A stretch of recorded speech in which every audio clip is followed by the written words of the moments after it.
मैं निर्विशेष शिष्य हूँ, एकलव्य की तरह।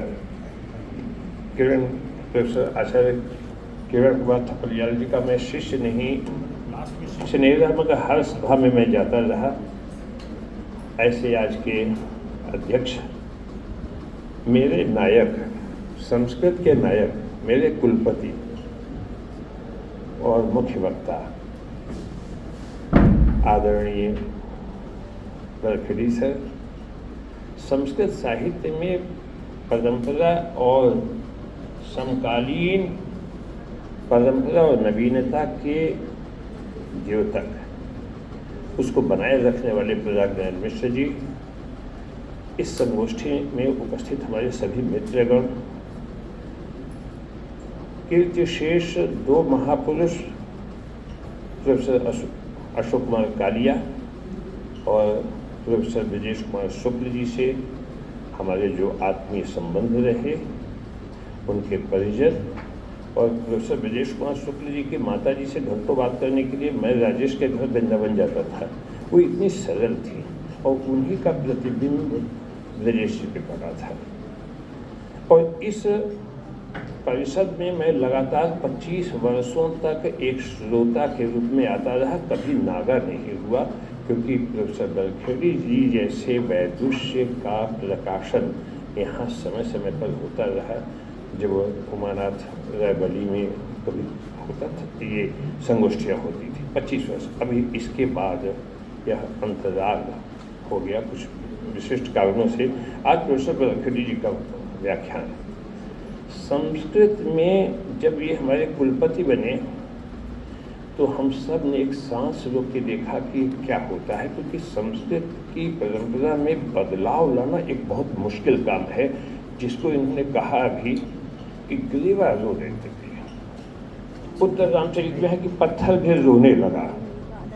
तो संस्कृत में बदलाव लाइए तो इसका मतलब पत्थर को पिघलाने जैसा है।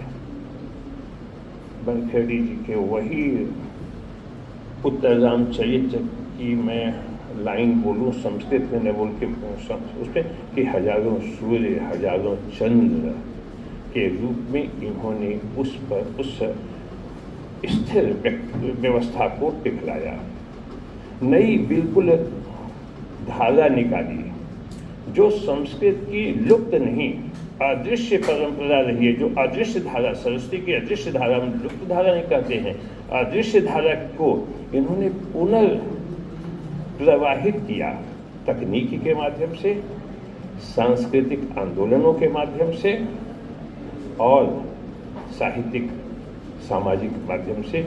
आज मुझे इनका एक नया रूप देखा, स्त्री विमर्श का।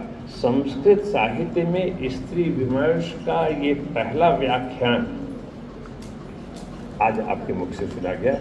आप एक रफूगर की तरह पहले तो आपने उसको देखा, उसको फैलाया और फिर राम को प्रतिष्ठित करते हुए जोड़ दिया। यह व्यक्तित्व आप जितने शोधार्थी हैं, मैं यही कहूँगा, एको रसा करुणा, तो ये करुणा की मूर्ति हैं। और भवभूति भी यतः क्रौच मिथुनादेक मवधि कामम मोहितम, तो उस परंपरा में संवेदना और संप्रेषण। सर, आप कह रहे हैं कि भाषा की बात है, आपकी संवेदना ही आपका संप्रेषण है। एक प्रशासक के रूप में, एक व्याख्याता के रूप में, तो मैं ये कहूँ कि एक करुणामयी व्यक्तित्व के करुणा मूर्ति के रूप में आपका ये व्याख्यान वही उसी तरह से हुआ जैसे संस्कृत के गतिमान व्यक्तित्व का इनका नया प्रतिमान है। तो मैं ये उत्तर रामचरित के बारे में क्या कहूँ। उत्तर रामचरित के बारे में सारी बातें कही। भवभूते विशिष्यते में मैत्रेय शरण गुप्त जी ने एक लाइन लिखा है साकेत में, करुणे क्यों रोती है उत्तर में तो और अधिक रोई, मेरी विभूति है भवभूति कहे क्यों कोई। तो उसके बारे में करुणा की जो बात होती है आपस में कि मुझसे ज़्यादा भवभूति ने रोया है जबकि विभूति मैं हूँ।